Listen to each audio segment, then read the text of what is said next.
Muy buenas noches, que la paz de Dios sea con todos ustedes. Este es su programa, El Poder de la Verdad. Iniciamos siempre con las palabras maravillosas de nuestro Señor Jesucristo en el Evangelio según San Juan capítulo 8, verso 32. Y conoceréis la verdad, y la verdad os hará libres. La temática tal cual lo anunciamos el día de hoy en las redes sociales se llama la iglesia moderna versus la iglesia apostólica. Nosotros queremos hacer, amigos y hermanos, una comparación entre lo que es la iglesia moderna y la iglesia de Cristo. Porque ustedes verán, amigos, la primera iglesia de Cristo, oiga, vamos a hablar de la iglesia de Cristo. No estamos hablando de una iglesia que pertenece a una organización o que pertenece a una religión. No, yo no estoy hablando de asambleas, ni tampoco estoy hablando, amigos y hermanos, de instituciones eclesiásticas de las cuales el mismo hombre se ha adueñado y la han convertido en emporios, en grandes negocios millonarios que compiten aún con el narcotráfico. De verdad, amigos y hermanos, yo no le estoy exagerando. Es de una manera, mire, ahí sí que están expoliando a la gente, yo siempre lo he dicho. Se ha vuelto un negocio, yo le llamo el negocio de la fe, el negocio de la salvación. Pues vamos a hacer una comparación entre la iglesia de Cristo. Él la instituyó, oiga pues, y Él es su cabeza, y Él sigue siendo la cabeza de la iglesia. Mire pues, la primera iglesia, como todos sabemos, aunque por ahí hay grupos que se dicen que era la primera, no hermanos, mire, la primera la constituyeron judíos, entre ellos los apóstoles. Los primeros que constituyeron la iglesia de Cristo fueron pocos, primero sus discípulos y sus apóstoles, y él siempre como cabeza en ese momento visible. Pero él la instituyó. Y mire lo que dice en el capítulo 16 de Mateo. Quiero iniciar con ese versículo. Viniendo Jesús a la región de Cesarea de Filipo, preguntó a sus discípulos, diciendo, ¿quién dicen los hombres que es el Hijo del Hombre? O sea, él, ¿verdad? Ellos le dijeron, unos dicen que eres Juan el Bautista, otros Elías y otros Jeremías o alguno de los profetas. Y les dijo, ¿y ustedes qué dicen, quién dicen que soy yo? Respondiendo Simón Pedro le dijo, tú eres Cristo, el Hijo del Dios viviente. Entonces le respondió Jesús, bienaventurado eres, Simón, hijo de Jonás, porque esto no te lo reveló carne ni sangre, sino mi Padre que está en los cielos. Y yo también te digo que tú eres Pedro, y sobre esta roca edificaré mi iglesia. Y las puertas del Hades no prevalecerán contra ella, y a ti te daré las llaves del reino de los cielos, y todo lo que atares en la tierra será atado en los cielos, y todo lo que desatares en la tierra será desatado en los cielos. Y entonces les mandó a sus discípulos que no dijesen a nadie que él era Jesús el Cristo. Vea pues, aquí él está hablando de su iglesia, una institución. Ya vamos a ver en la etimología de la palabra iglesia a qué se refiere. Y va a ver usted que lo que tiene las escrituras muestran como una radiografía. La primera iglesia es como un preclaro ejemplo de lo que en realidad fue la iglesia. Digo fue porque lamentablemente en nuestros días nos hemos apartado tanto de aquel paradigma, de aquel, mire, arquetipo que Jesucristo nos dejó. Una iglesia que ya va a haber, por ejemplo, en Hechos de los Apóstoles.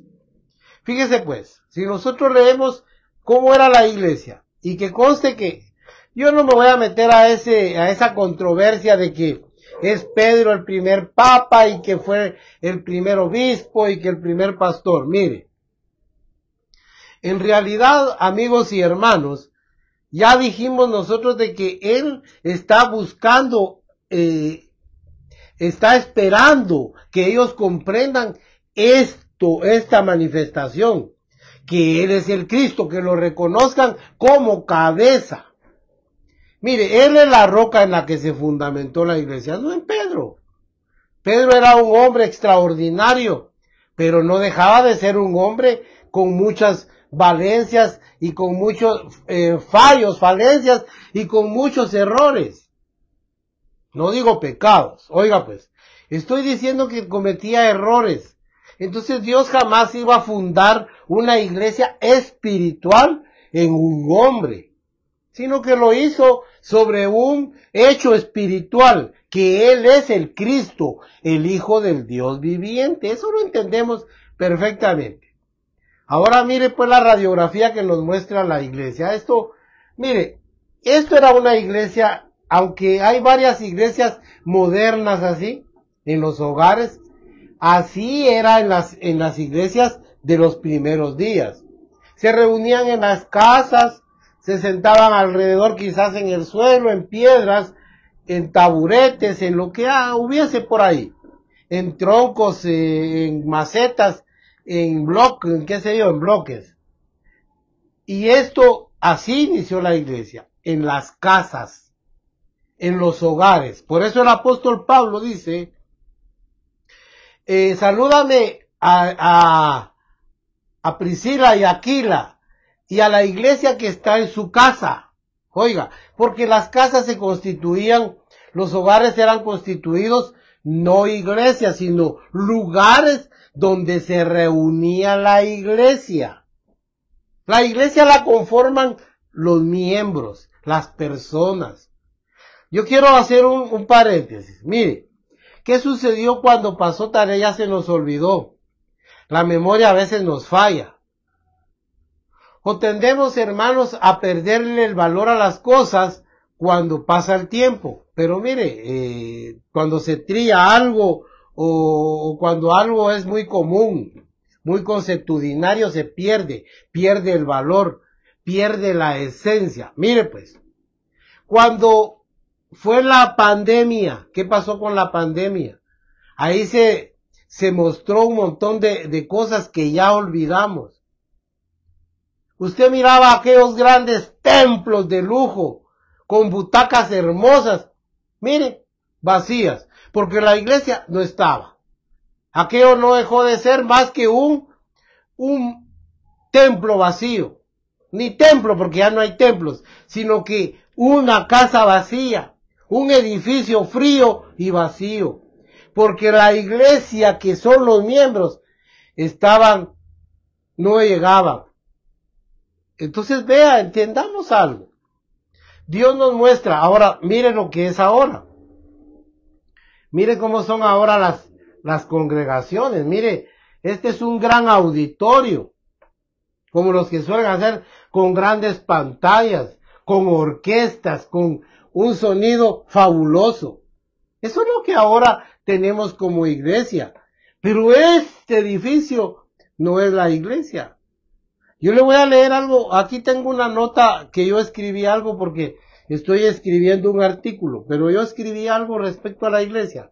Mire pues, la iglesia ideal es una utopía, o sea, algo inalcanzable probablemente, un sueño lejano. Le voy a decir por qué. Porque hemos cambiado todo el concepto que Dios nos dejó. Dios nos dejó, hermanos, un concepto de iglesia diferente. Una entidad de iglesia distinta. Y la hemos convertido en instituciones, mire, prácticamente en emporios para hacer dinero. En emporios para conseguir diferentes cuestiones sociales. Unos llegan por ir a conseguir mujer. Otros por hacer negocios. Otros amigos llegan solo porque están aburridos en casa. Otros por oír música cristiana. Porque vaya que se ha convertido en eso la iglesia cristiana. Mire pues, ahora esto es lo que abunda hoy. Aquellos grandes edificios. La gente gasta casi todos los ahorros, todo lo que son las finanzas de la iglesia, de las congregaciones, las gastan en embellecer una casa. Eso es lo que hemos caído. Y eso no es la iglesia. Ya va a ver que eso era lo menos importante. El lugar no era lo menos importante, es lo menos importante para la iglesia de Cristo. Vea la radiografía que tenemos. Le voy a leer unos versículos nomás. Mire lo que dice en Hechos de los Apóstoles. Mire lo que dice. Le voy a leer primero unos. Mire.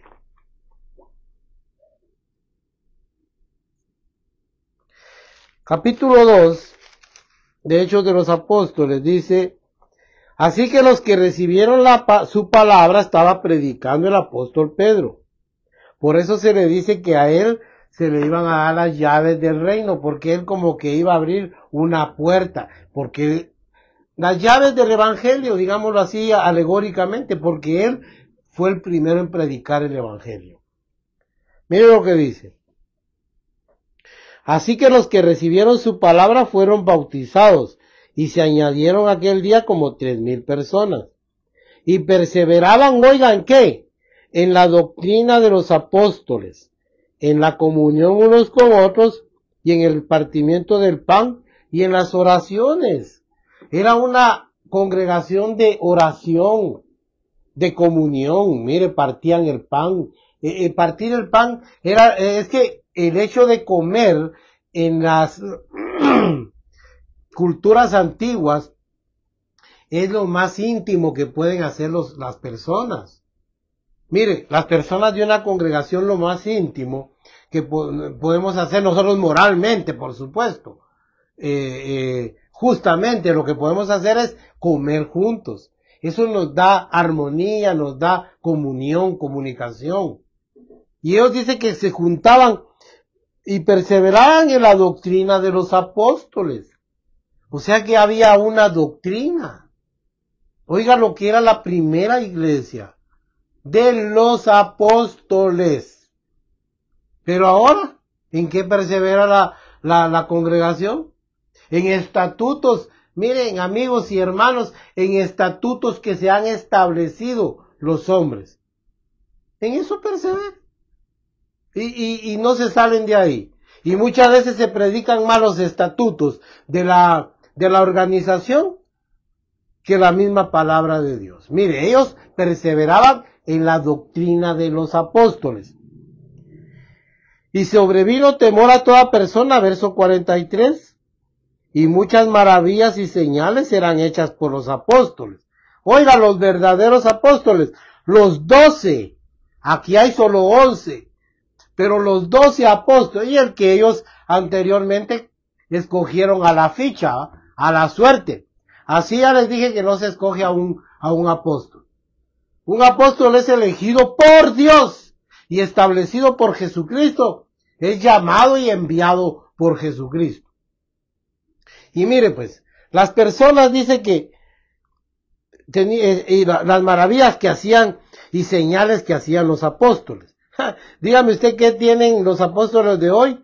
Mire, solo verborragia. Solo eso. Solo eso. Todos los que habían creído estaban juntos. Oiga esto. Y tenían en común todas las cosas. Y vendían sus propiedades y sus bienes y lo repartían a todos según la necesidad de cada uno. Y perseveraban unánimes cada día en el templo. Oiga, para aquellos que dicen que el sábado es el día de adoración. No, a partir de la iglesia de Cristo es todos los días. Se reunían todos los días. Todos los días. ¿Ya? Vea, hoy yo le estoy leyendo lo que hacía la primera iglesia. con la que se complacía Jesucristo, con la que tenía el beneplácito Dios. Y perseveraban unánimes cada día en el templo, porque no había otro lugar, ¿va? Y partiendo el pan en las casas, comían juntos con alegría y sencillez de corazón. ¿Se da cuenta? Alabando a Dios y teniendo favor con todo el pueblo, y el Señor añadía cada día a la iglesia los que habían de ser salvos. Oiga, el Señor los añadía a la iglesia. No hacían proselitismo, no eran populistas, aunque mire, estaban llenos de gracia y las personas se complacían con ellos, porque era gente muy honesta, muy correcta. Ahora mire, pues yo sí le puedo decir, le puedo seguir hablando esto, mire, 4:32, mire pues. Ahora mire el 4:32.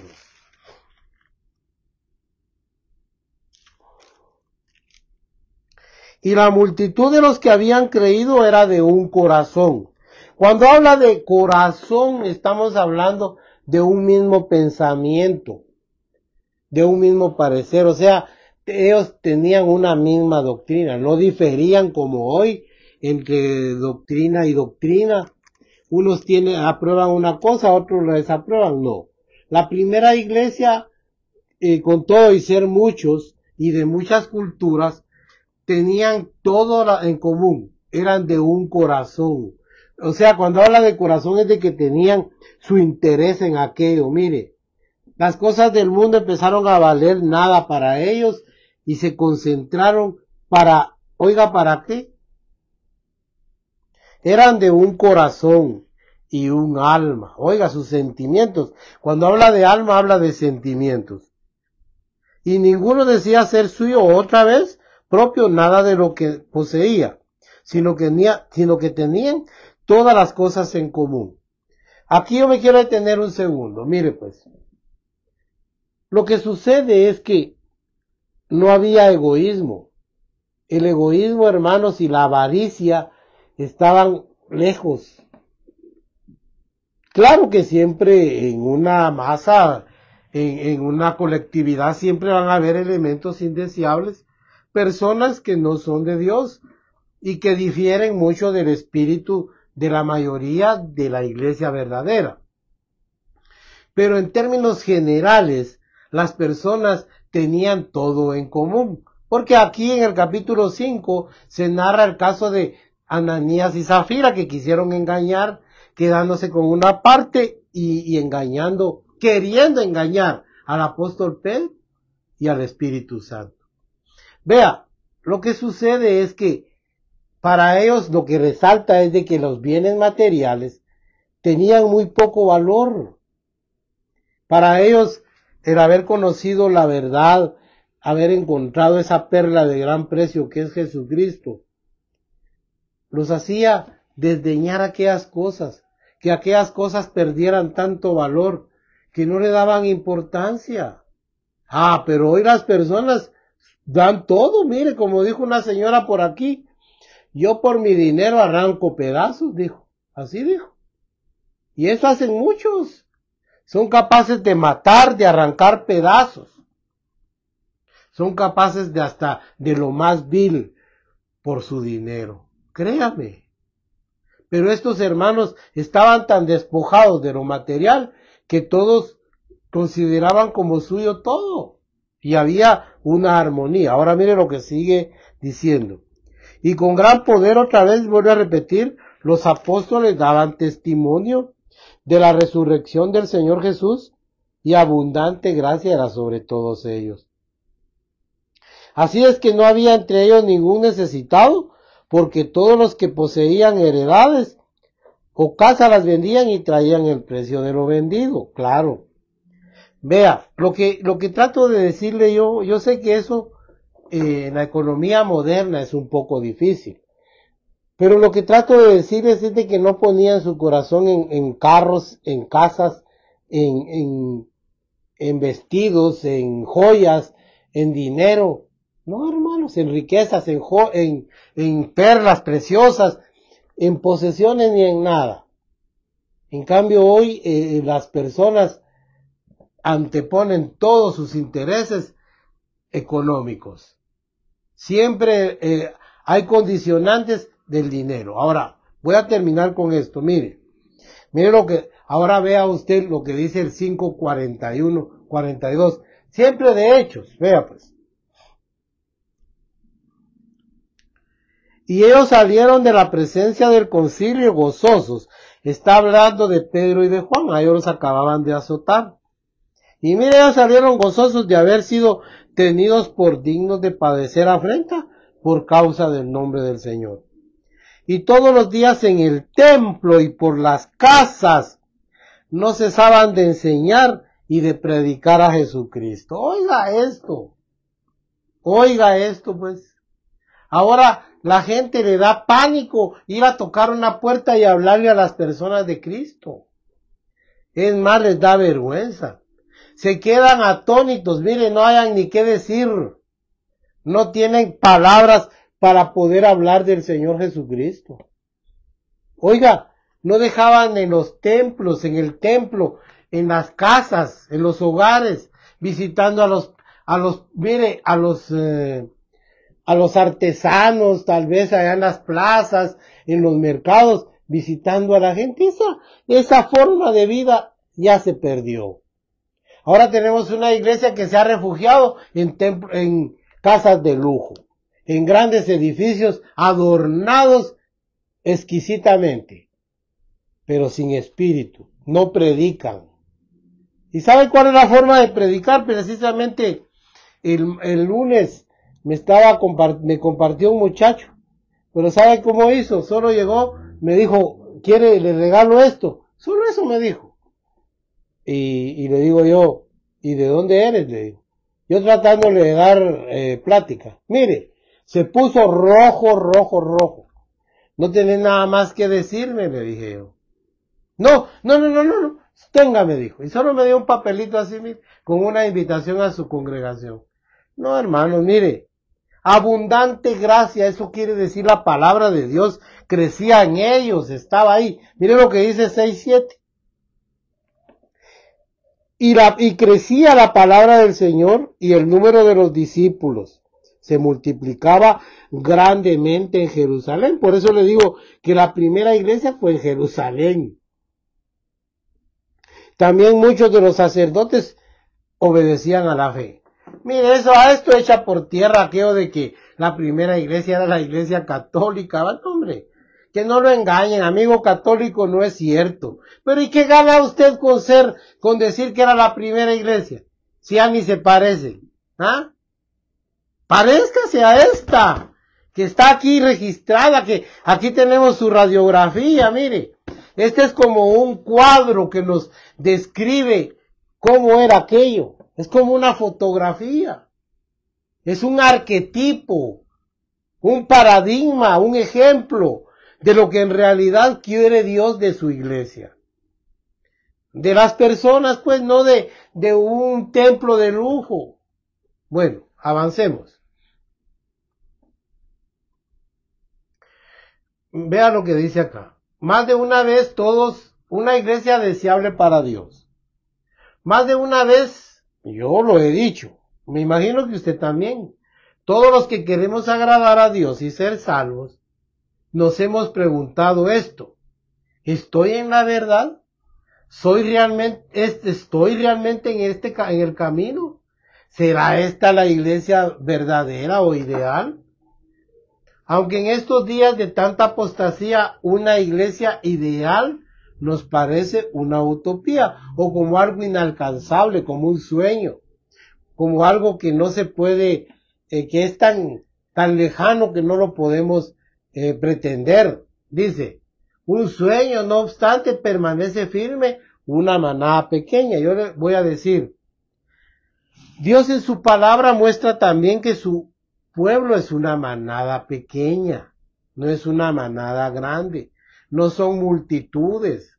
Claro, ya juntados todos de las diferentes eras y de las diferentes etapas de la historia y del tiempo, de los siglos, podemos juntar millones de millones.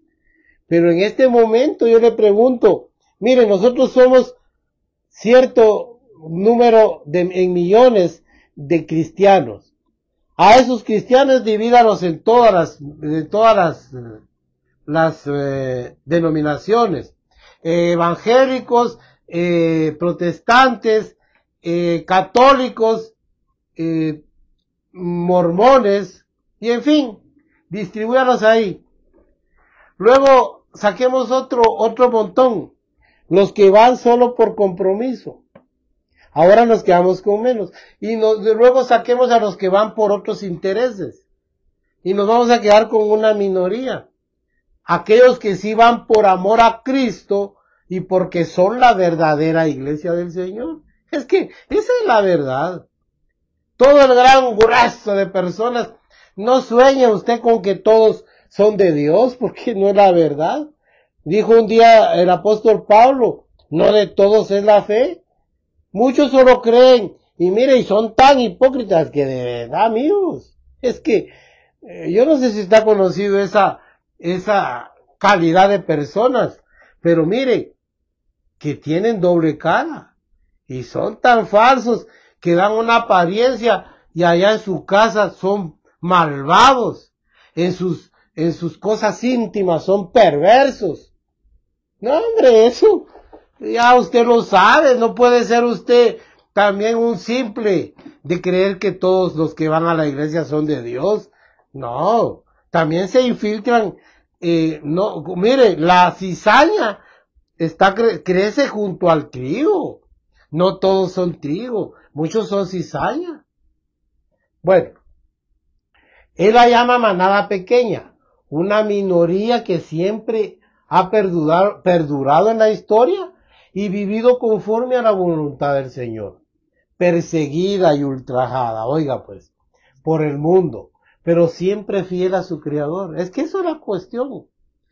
Yo más de alguna vez lo he dicho y lo sigo recalcando, la iglesia de Jesucristo, esta iglesia que Él levantó, que Él instituyó y del cual Él es cabeza, jamás ha perecido, siempre ha habido, la Biblia le llama remanentes, un puñado de personas que se han guardado voluntariamente por amor a Cristo.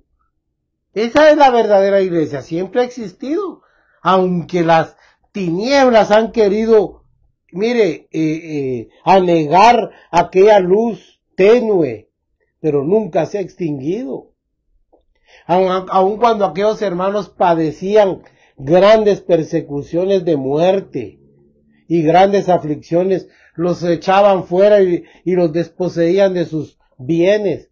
Sin embargo, ellos jamás negaron la fe. Oiga pues,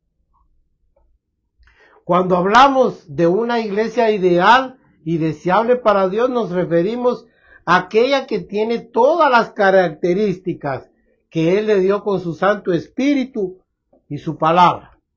A esa me refiero yo. No a una congregación X. Yo aquí por eso no hablo de congregación. Yo no predico ninguna congregación. Yo no invito a que usted vaya a ninguna congregación. Yo invito a que usted forme parte de la verdadera iglesia de Cristo. Que usted quiere defender la religión, su problema. Está perdiendo el tiempo. Que usted quiere, usted mire, es celoso para defender su asamblea, su congregación. Está perdiendo el tiempo, hombre.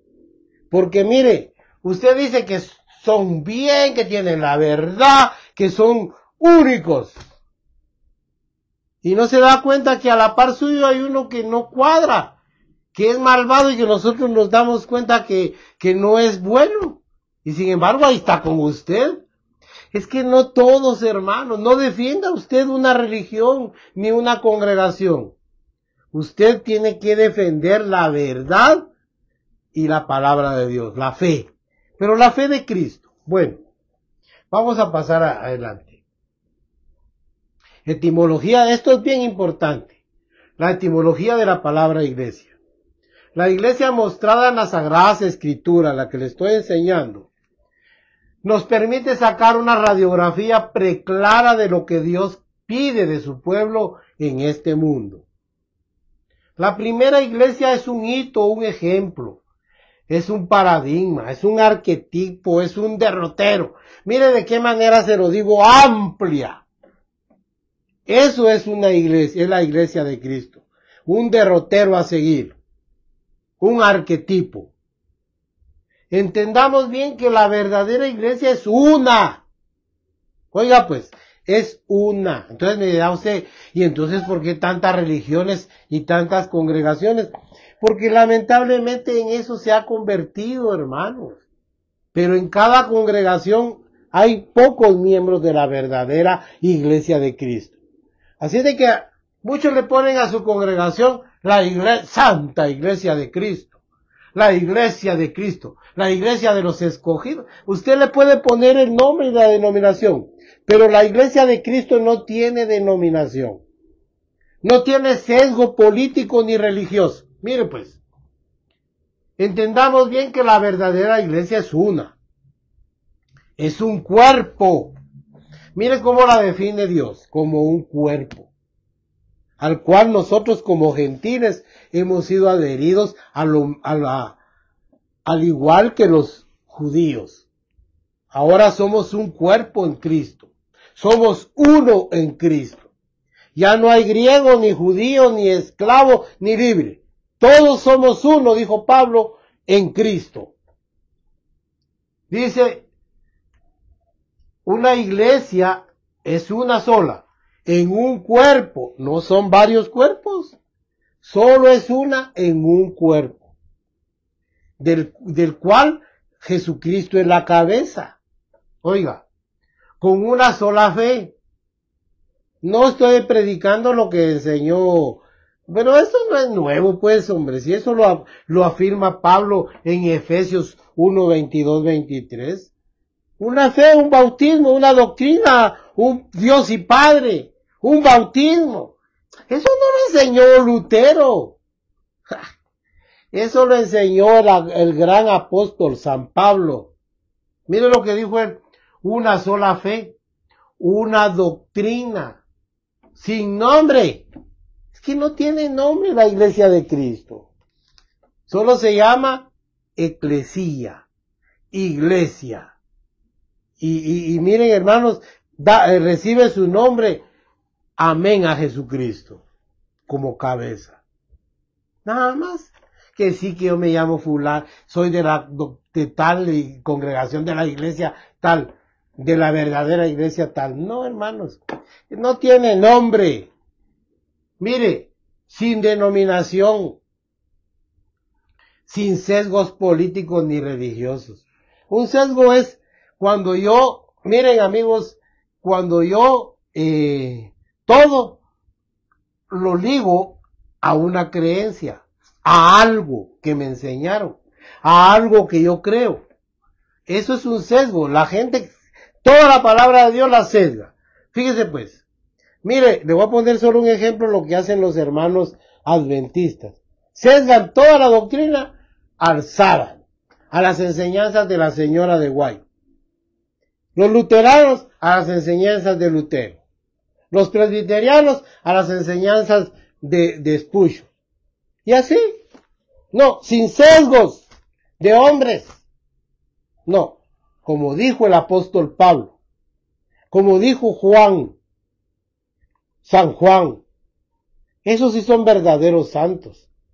No como dijo Juan Crisóstomo, o como dijo, qué sé yo, todos esos filósofos. No, hermanos, ellos repitieron lo que estaba aquí, lo que está aquí escrito. Eso no lo dijeron ellos. Bueno, termino con esto. Aquí hay varios versículos. Mire, es sin sesgos religiosos, guiada por el Espíritu Santo, que habla y cree lo mismo, cuya cabeza es Cristo, punto. Si su cabeza es Cristo, y usted tiene por eso decimos que tenemos la mente de Cristo, porque Él es nuestra cabeza. Y mira, aquí están sus pensamientos, sus ideales, aquí está su doctrina, aquí están sus palabras. Esto es su mente. Oiga pues, Iglesia, aquí hay un montón de versículos, se los dejo ahí, por favor, léalos. Iglesia del griego, eclesía.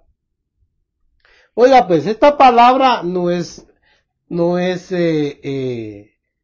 invento de Jesucristo. La palabra eclesía es una palabra que se le decía a las asambleas, pero eso, a las asambleas romanas o griegas, pero esa nosotros nos tiene sin cuidado. Si Cristo la usó y la adoptó como para designar a su pueblo, pues bendito sea Dios. Nosotros creemos en lo que dice Cristo.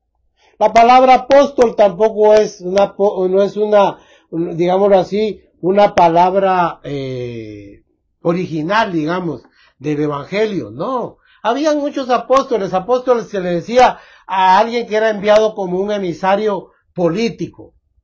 Pero si Cristo lo aplicó para sus apóstoles, mire quién lo dijo la gran autoridad de Cristo. Y por eso es que ahora es como patrimonio de la propia iglesia. No sé si me doy a entender.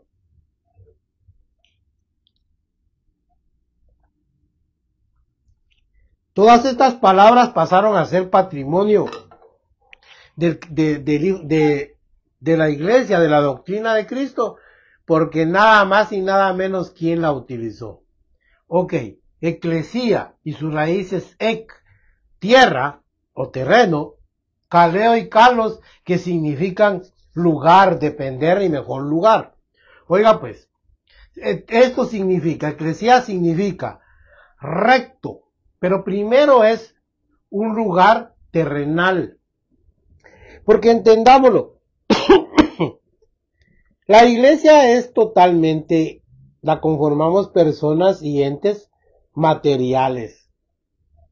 Sí, algunos han querido espiritualizar todo. No, hermanos, nosotros somos terrenales.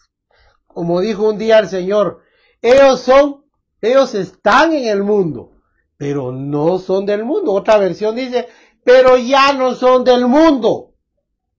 Así de que la iglesia es un ente material. Y por eso tenemos actividades materiales.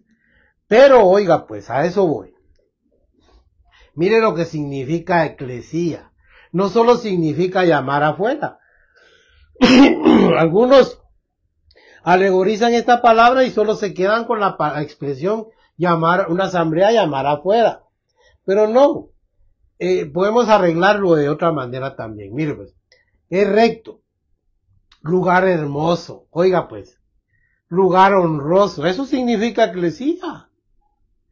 Lugar terrenal, o un terreno, una parcela, un área, una propiedad. Significa depender. ¿Qué le dice eso? Que nosotros como miembros de la iglesia de Cristo, si somos la verdadera iglesia, dependemos de Él, de su cabeza, de sus pensamientos, de su palabra, de su doctrina y de las enseñanzas de sus apóstoles. Es el mejor lugar, ojalá así sea. Ojalá no sea el peor lugar, hermano. Es una congregación, es llamar afuera, es jalar, sacar de algún lugar a otro lugar mejor. Esa es la idea de la palabra eclesía. Y es una asamblea. Entonces podemos decir, mire, es una congregación, es una asamblea que ha sido llamada llamada afuera del mundo, a pesar, mire pues, afuera de lo terrenal, mundanamente, a un mejor lugar. ¿Vio pues? Mire, a depender de nuestra cabeza. Y eso es que la forma en que Cristo la utilizó tiene un amplio espectro. Es tan amplio, hermanos. Bueno, vamos a pasar a algo más. Grandes principios divinos, fundada en Cristo y sus apóstoles. Esto es bien importante. La iglesia de Jesucristo es netamente apostólica. Pero no por los modernos. De esto no estoy, mire, yo no estoy aludiendo ni dándole ventaja a los apóstoles nominales de nuestro tiempo, porque esos no son apóstoles. Los 12 apóstoles hablamos. Es apostólica porque quedó fundamentada en la doctrina de Cristo. Jesucristo les dijo una vez. Ahora les dice en el Evangelio según San Juan capítulo 15, hay cosas que ustedes no pueden, 16, perdón, ustedes no pueden sobrellevar, pero cuando venga el Espíritu, Él os guiará toda la verdad y tomará de lo mío y os lo hará saber y les enseñará todas las cosas, toda la verdad. Ahora, esa es la obra del Espíritu, pero ¿por qué le digo yo esto? Porque yo no hablo de que es apostólica porque sea dirigida modernamente por apóstoles. Ahora hay un montón sin fin de apóstoles que se han puesto nombres tales, pero eso no quiere decir que lo sean. Ahora, y en la cabeza que es Cristo, eso lo dice el apóstol Pablo en Efesios 2:19, porque ya no somos, oiga, él lo dijo, advenedizos, sino conciudadanos de los santos. Ahora somos miembros de la familia de Dios, conciudadanos de los santos y miembros de la familia de Dios, dice. Que estamos fundamentados, se lo estoy parafraseando, en Cristo, en la doctrina de Cristo y de sus apóstoles y profetas. En eso estamos. Ahora yo quiero decir algo, mire pues. Salmo 55:6, ahí lo que dice es, juntadme a mis santos, aquellos que hicieron conmigo pacto con sacrificio. El sacrificio de Cristo se constituyó en nuestro pacto con Dios. Ya no se puede, mire, eso de hacer pactos con dinero, qué ridículo, qué descabellado y qué herejía más grande. El pacto que nosotros, Dios únicamente valida y acepta, es el pacto que hemos hecho con Él con sacrificio. No solo el sacrificio nuestro al despojarnos del mundo y de las cosas que nos gustan y que nos asedian y que nos pervierten. Ese es constituye un sacrificio para todos. Porque usted no me va a dejar mentir, pero a usted le cuesta dejar lo que le gusta. Le cuesta renunciar a aquello que aquellas cosas que para usted eran deleitosas y de gran reputación en el mundo. Pero hemos hecho un sacrificio, pero el sacrificio de Cristo es con el cual hemos hecho pacto con Dios. Y luego Daniel 2:44 está dando la interpretación Daniel de la visión del sueño que tuvo Nabucodonosor. Y él vio como de una montaña se desprendía una roca. Esa roca es Cristo, vea pues. Se desprendió una roca y le cayó en los pies aquella estatua que vio Nabucodonosor, cuyos pies eran barro y hierro mezclado. Y dice que la hizo añicos, la hizo pedazos. Y se levantó una gran polvazón y luego un gran monte, que es tipificado como el reino de Dios. Por eso le digo que esa roca no es Pedro. Esa está anunciada desde antes de la fundación del mundo. Esa roca se llama Jesucristo. No es Pedro. Y mire luego, aquí está Mateo 16:13-20, lo que les leía cuando el Señor les pregunta, ¿quién dice la gente que soy yo? Y luego Él les dice, ¿y ustedes quiénes dicen que soy? Y ahí está la declaración de Pedro. Y por eso es que los puse paralelos, porque para que usted se dé cuenta, Pablo también proclama a Cristo como la roca de los siglos, dice en los profetas. No está hablando de Pedro, hermanos. Bueno, y Efesios 2:19 dice que estamos fundamentados en la doctrina de Cristo y de sus apóstoles y profetas. Una iglesia sin compromisos con el mundo. Esto es sumamente importante. La verdadera iglesia de Cristo no tiene compromisos, no tiene concordatos ni acuerdos con el mundo. Con nadie. No, hermanos, no se vende. Es inalienable. Es pura, es santa. Se santifica para Cristo, no para el mundo. Lamentablemente, hoy tenemos una falsa, una pseudo iglesia que ahora sí está comprometida con el mundo. Oiga, ellos ya no salen del mundo. No. Mire lo que predicaba un predicador famoso de aquí de Argentina. Ustedes ya lo conocen. Tiene una gran congregación. ¿Cómo no? Si lo que predica es tan ameno y chistoso. Le voy a decir algo. Él decía de que ya dejemos el egoísmo, que hay que involucrarse en el mundo para sacarlos del mundo. Perdón, pero eso es una falsedad. Esa es, miren hermanos, es una falacia. Es una real mentira, es una herejía.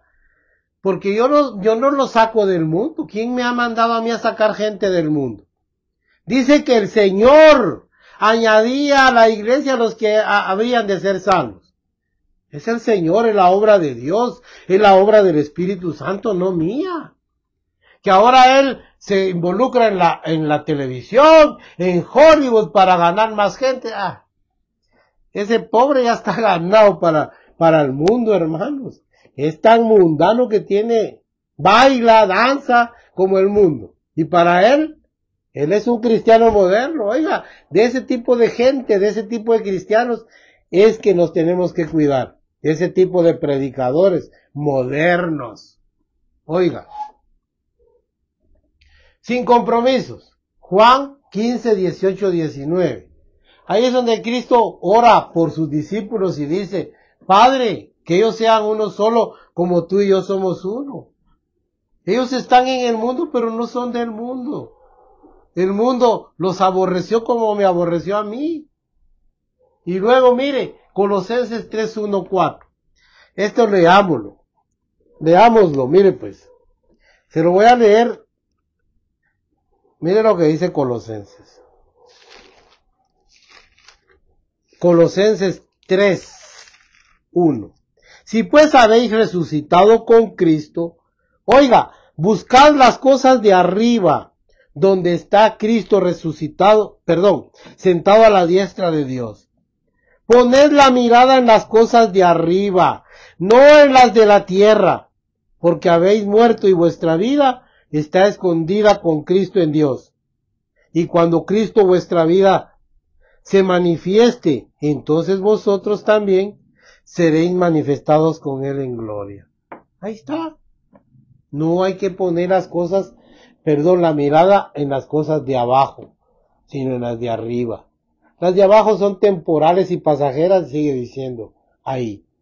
Pero las que no se ven son eternas, dijo el apóstol Pablo en otro pasaje.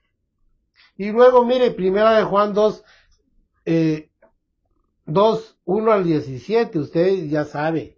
Ahí dice, oiga pues lo que dice ahí. No améis al mundo. 15, 17, aquí me equivoqué. No es 1, 17, es 15. No améis al mundo, ni las cosas que están en el mundo. Si alguno ama al mundo, el amor del Padre no está en él. Porque la vanagloria de la vida, oiga, los deseos de los ojos, no provienen del Padre sino del mundo. Y el mundo pasa y sus deseos. Pero el que hace la voluntad de Dios permanece para siempre. La Biblia está llena de esto, hombre. Porque eso es lo que quiere para su verdadera iglesia. Ahora, si usted quiere ser de esos cristianos modernos, dele.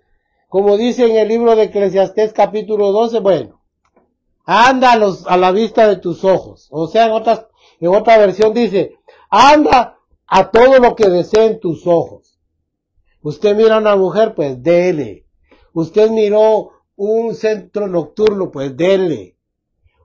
Y a la vista de tus ojos y a los deseos de tu corazón. Y a todo lo que venga a tu corazón. Pero, sabe que sobre todas esas cosas te juzgará Dios, dice. Dele. Así que, como dice capítulo 22 de Apocalipsis, el que es santo, santifíquese más. El que es puro, purifíquese más. El que es inmundo, pues, siga siendo inmundo. Como quien dice, es mire, eso es como un sarcasmo. Es un sarcasmo de Dios. Como que dice Cristo, bueno, allá ustedes, ya les planteé la diferencia. Pero si quieren seguir siendo inmundos, pues sean inmundos. Si quieren ser perversos, sigan la perversión. Si quieren ser carnales, sigan carnales. Así le digo yo a usted con sencillas palabras. Usted siga haciendo lo que bien quiera. Nadie lo va a estorbar. Yo solo con estos mensajes lo que trato es de guiarlo, para que usted se detenga y diga, de veras que estoy mal, pues, voy a volverme un verdadero cristiano a partir de hoy. Hoy sí voy a buscar a Cristo como debe ser, no solo ocasionalmente, no un cristiano de ocasión, sino un cristiano que persevera verdaderamente en el camino de Dios. Una iglesia defensora de la fe y la verdad. Quise poner 1 Corintios 2, 1 al 5, porque ahí Pablo muestra cómo era que él predicaba. Sin abundancia de palabras, él solo quería saber de Cristo y nada más. Cuando llegué a vosotros, no llegué con excelencia de palabras, ni de sabiduría humana, dijo. Oiga, al gran apóstol Pablo, al insigne apóstol San Pablo, apóstol de los gentiles, que supo ser ejemplo para nosotros. Mire cómo decía él, porque me propuse no saber nada, aunque él sabía un montón. Él tenía mucha letra. Él sabía de epicúreos, sabía de estoicos, sabía de filosofía griega, de antiguos filósofos, él sabía de todo, de poemas. Él manejaba varios idiomas. Pero no quiere decir, mire, él no quería saber nada de eso. Solo me propuse saber de Jesucristo y de este crucificado, para que vuestra fe no esté fundamentada en los hombres, sino en el poder de Dios, en Cristo Jesús. Y 1 Timoteo 3:16. Mire qué dice ese versículo tan maravilloso. Para que sepas cómo, le dice Pablo a Timoteo, para que si tardo, sepas cómo conducirte en la iglesia, en la casa de Dios, que es la iglesia del Dios vivo, columna y baluarte de la verdad. Eso es la verdadera iglesia. Una iglesia que no ceja de decir la verdad. No mide consecuencias para decir la verdad. Y para tachar el pecado tal cual es. Así. No estamos, mire, en componendas con la gente. No, hermanos. Ni con personas, ni con familia. Mire, es columna y baluarte de la verdad. Sostiene la verdad. Y luego le dice Judas, en el verso 3 y 4, Judas solo tiene un versículo, solo tiene un capítulo. ¿Sabe cómo dice él? Amados, por la gran solicitud que tenía de escribiros acerca de nuestra común fe, me ha sido necesario escribirles a que contiendan ardientemente por la fe que una vez fue dada a los santos, porque se han introducido hombres impíos que convierten en libertinaje, oiga, la fe, la libertad del Señor. Y empieza, y usted ya sabe, es largo y hermosa esa carta. Pero la iglesia para eso fue llamada. Que Dios les bendiga, hermanos. No, usted no entre en componendas, hombre. En concordatos con la gente. Ay, no, yo no le digo eso porque se va a enojar. Usted diga la verdad, punto. Si se enoja, pues, no es con usted el trato. Es con Dios. Así de fácil. Así de que yo espero haberme dado a entender. Es a mí al que le cuesta darme a entender. Yo sé que usted es entendido. Pues esa es la radiografía de la iglesia que tenemos. Una iglesia apuntalada. Una iglesia que no se vende.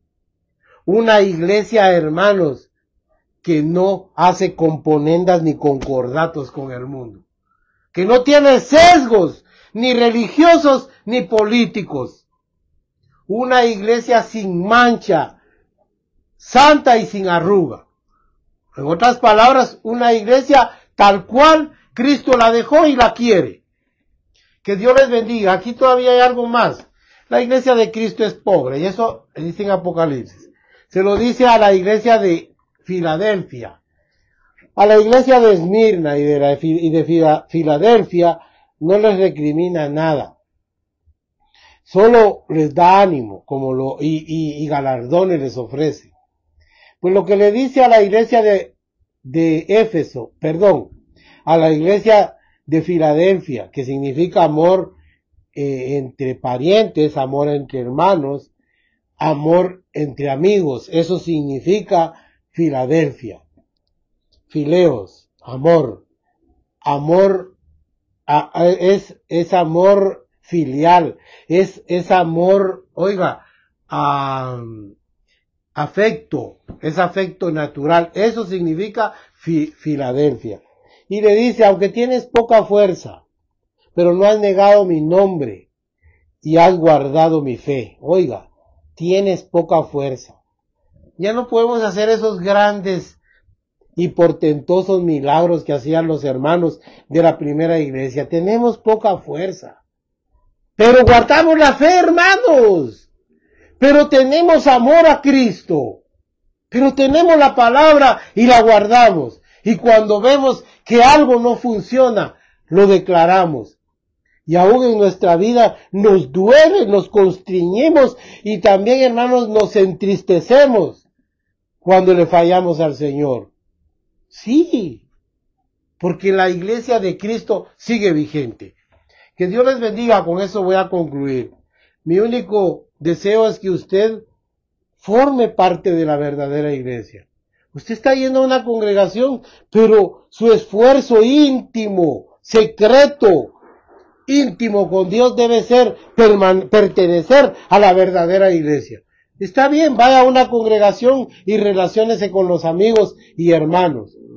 Pero en lo íntimo, usted tiene que ser cuerpo y Cristo su cabeza.